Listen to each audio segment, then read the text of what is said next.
I have something very important that I want to share with you today that is on my heart, very heavy. And let me begin by saying it this way. There is a level of dishonor that has swept across the United States, and I think it began probably at the time of the Vietnam War, when we lived in Washington, D.C., up in the Arlington, Virginia area, and there were numerous anti-war protesters. Back in that day, when the men had long hair, they were called hippies. And the hippie movement was real strong, and the drug movement was real strong, and the anti-war movement also was very strong back in that day. And my father used to take that Super 8 movie camera that we had, and he would go up there and film the protest. And I remember they were burning flags, and they were cursing the veterans. And I was very young at that time, and I didn't really comprehend or understand what the war was about, or how the government was really involved, or who had gone, except my uncle, Lewis Stone, was sent from Bristol, Virginia on a plane. We saw him off, and he was sent with Lima Company into Vietnam, and I think 6 men came back alive, and he was one of them. So those memories are in my mind. However, I notice that when we are in our town of Cleveland, Tennessee, that I will many times see individuals that are homeless. Some of them are at the homeless shelter, which we have supported shelters in our area. Sometimes we carry with us, in fact, I do carry with me, gift cards that when I see someone in need, instead of giving them cash, I will give them a gift card to a local store or to a local food store where they can get food. And this is something I try to do as much as possible. I do find out that a number of these elderly men are veterans of war, and they are homeless. Many of them, when they came back, the shock and the emotional stress and strain and so many other things that they dealt with was difficult for them to overcome. They had so much distress, so much trauma, and some of them became maybe alcoholics, or they got on certain type of drugs, which is a heartbreaker when you consider what they saw and what they had to go through. Now, the reason I'm sharing that with you, sometime back in one of our conferences, we had a time when we announced that we were going to honor the veterans of different wars and those that were presently active in the U.S. military. Oh, I never will forget, I was so thrilled. We had hundreds and hundreds of veterans and active military personnel there. Everybody had their hat on with what branch of the military they were a part of: the Army, the Air Force, the Navy, the Marines, the Coast Guard. We handed them a challenge medal that was a medal of thank you for their work and their service.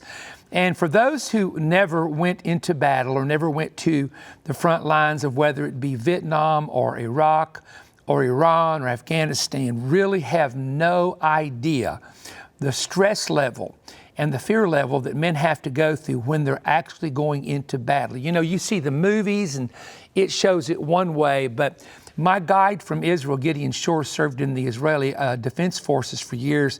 And I'm not going to say it on TV, but he described to me what it was like when a battle broke out and gunfire was going off. He said it is completely different from practicing on a military base or shooting or even your basic training.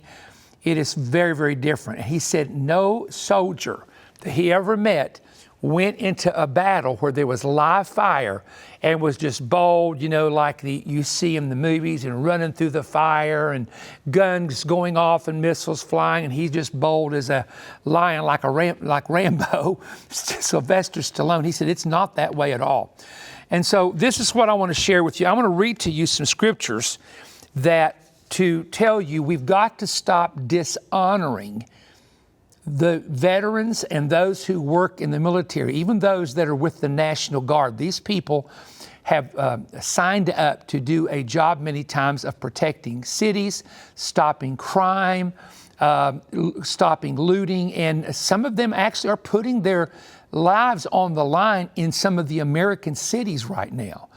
And we need to stop this nonsense of complaining and griping and dishonoring the veterans of foreign wars and those that are presently active in the United States military. So let me just say this to you. John 15:13. I'm going to read a number of scriptures. You just stay with me and listen to this. Greater love is no man than this, to lay down one's life for one's friend.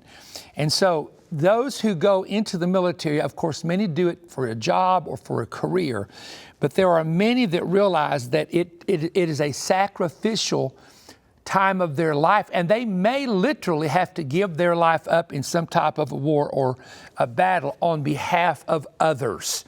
And so when I see people burning the flag, it irates me to no end, because men carried that symbol as a patch, whatever branch of the military they were with many times, to defend what that flag represents. That flag doesn't just represent America, it represents our inheritance, which is religious and political freedom as a free nation. All right, let me keep reading. Romans 13:7. Give to everyone what you owe them. If honor, then honor. So when you see someone, thank them for their service, no matter what age they are. Just go up to them and say, thank you for the time that you served to help our country, that you served to fight for freedom. Romans 11:13. 1 Timothy 5:17. The elders who direct are worthy of double honor. So the main thing here is to honor those who have been in leadership positions. And certainly those that served in any branches of the U.S. military were leaders in their troops, their brigades, commanders, and so forth in the military. 1 Thessalonians 5:12 through 13. Acknowledge those who work hard, hold them in highest regard in love. When you honor someone, there is a connection that comes between you and that individual person. And the Bible makes that clear. Philippians 2:4, not looking to your own interest, but each of you to the interest of others. And so when you see someone who's been a veteran, someone who is in need, and I try to spot these people as much as possible in my town, and I'll ask them, were you ever in military service? And many times they were in some type of service. Well, then you need to find out what they might need. Many of these people do have actual needs that sometimes it's legitimately food, and sometimes it's shelter. And we do what we can. Romans chapter 12:1, to offer your bodies as a living sacrifice. Now, if anyone has a family member that was ever slain in battle, they offered themselves as a living sacrifice on behalf of others. And again, Jesus said this, there's no greater love. The highest level of love is willingness to lay down your life on behalf of others. And everyone, in my opinion, that not only serves but has gone to frontline battles or any kind of a battle, we're talking about these type of individuals. 1 John 3:16, we know that Christ loved us because he laid down his life for us, and we should lay down our lives for our brothers and for our sisters. And there's so many other verses. Psalms 31:24, 31:24. Be strong and take heart, all who hope in the Lord. The Apostle Paul, in his day, the Roman soldiers were completely armored up with the helmet and the breastplate and the greaves on the shins and the loin belt with the shields and with the sword that was attached and connected. And he often used the symbolism, for example, in the book of Ephesians, of fighting a good warfare, putting on the whole armor of God. So this theme, Ephesians 6:11, 2 Timothy 2:4, no good soldier entangles himself with the civilian pursuits. His aim is to please the one who has enlisted him. And one of the verses that I really love, is this one. Honor everyone, love the brotherhood, fear God, honor the emperor. And these are principles that basically teach us how to honor. And we are in a society, you know it and I know it, that dishonors the ministry. They dishonor churches. They dishonor preachers. It is an honor today to be dishonorable. And that is completely the opposite of what the Old Testament Torah, the Psalms, the Gospels, and the epistles teach. So I want to suggest something to you.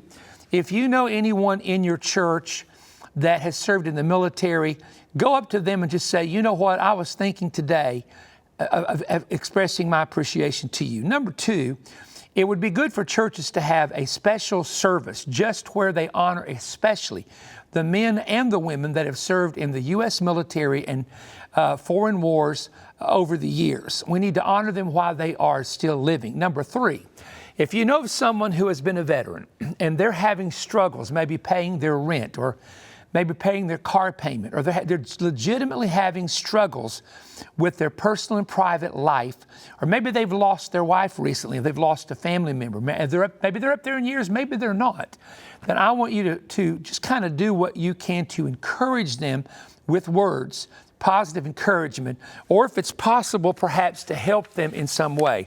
And I just wanted to just recap this by simply saying this: stop doing this. Stop dishonoring the veterans and the soldiers who fought to give us freedom, whether it's the Revolutionary War, back in the Civil War, back in World War I, World War II, the Vietnam War, the Gulf War, whatever battle it may have been.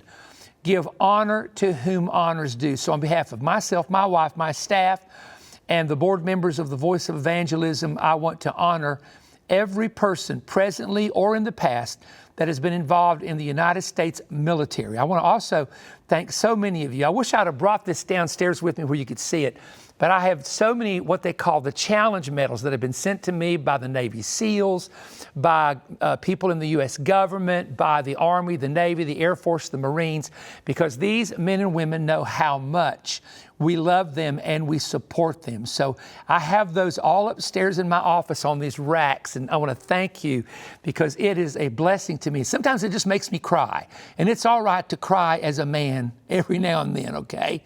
But thank you again, and do something good for someone who is a veteran or someone that you know that may be that in that position presently, and support those who are presently in our military. And always remember, God bless America. Honor the men and women that serve, and also honor that symbol of the American flag that represents our inheritance, which is freedom. Keep watching, and give us a little thumbs up, especially if you're a veteran. Hit that button of a thumbs up one time and let us know that you appreciate the message that you've heard today. God bless you.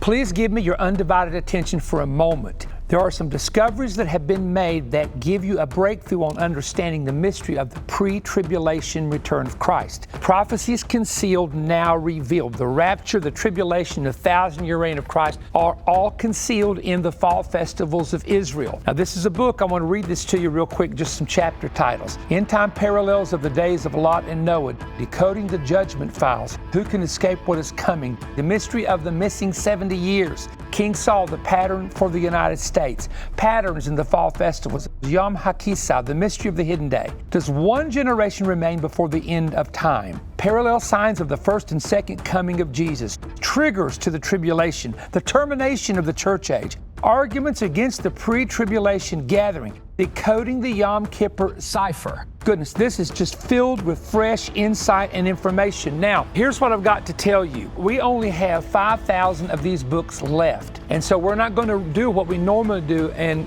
teach and then offer this for the next couple of weeks. We're only going to do it for maybe 1 or 2 weeks only. So if you do not have this book, that is a dynamic book explaining to you the prophecies that have been hidden and concealed that are now being made known in connection with the Feast of Israel, please go ahead and get your copy today while we still have them available. I'm going to also include, if you'll respond right now, The Apocalypse Made Easy. This is a CD teaching of which I explain to you how to understand the book of Revelation, the symbolism. It's made easy. In other words, it doesn't use the large theological terms and the in-depth teaching that many people try to get into, which complicates things with some people. This will make it simple. So get the book and the CD teaching. If you will send us to help us stay on the air $25 or more, I want to get this into your hands. The information is on the screen. For $25 or more, you can go to perrystone.org and order it right now, or you can write me at Perry Stone, P.O. Box 3595, Cleveland, Tennessee 37320, and include the check to the ministry and the offer number, or you can simply go 1-888-21-BREAD. So order it now while they are still available.